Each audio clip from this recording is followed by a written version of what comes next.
ایک بھائی کی طرف سے سوال آیا تھا کہ حضرت یہ بتائیے کہ جس کمرے میں قرآن پاک ہو اس کمرے میں اپنی بیوی سے ملاقات تعلق قائم کر سکتے ہیں، ہم بستری کر سکتے ہیں یا نہیں کر سکتے ہیں؟ یہ مسئلہ بہت پوچھا جاتا ہے، ہمارے اسلامی بھائی پوچھتے ہیں۔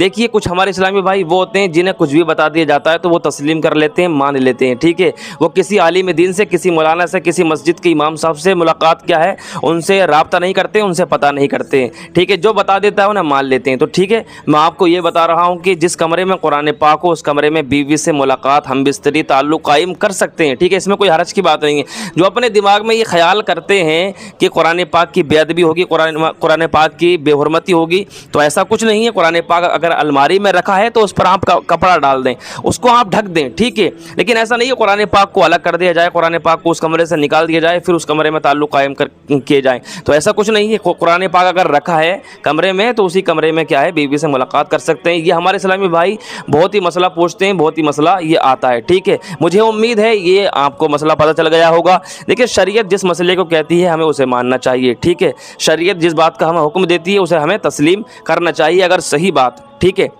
پیارے اسلامی بھائیوں، میں نے آپ سے قرآن پاک کے تعلق سے ایک سوال کیا تھا، ٹھیک ہے، کہ قرآن پاک میں سب سے چھوٹی سورت کس پارے میں ہے؟ تو کوئی تیسرے پارے میں، کوئی کسی پارے میں، کوئی کسی پارے میں بتا رہا تھا۔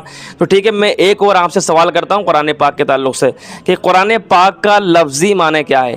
مجھے امید ہے ہمارے اسلامی بھائی، اسلامی بہنیں ضرور جواب دے کر جائیں گے۔ قرآن پاک کا لفظی معنی کیا ہے؟ لفظی میننگ قرآن پاک کی کیا ہے؟ اس کو بتا کر جائیں، اور درود پاک پڑھ کر اپنے پیارے نبی کا پیارا نام کمنٹ میں ضرور لکھ کر جائیے گا۔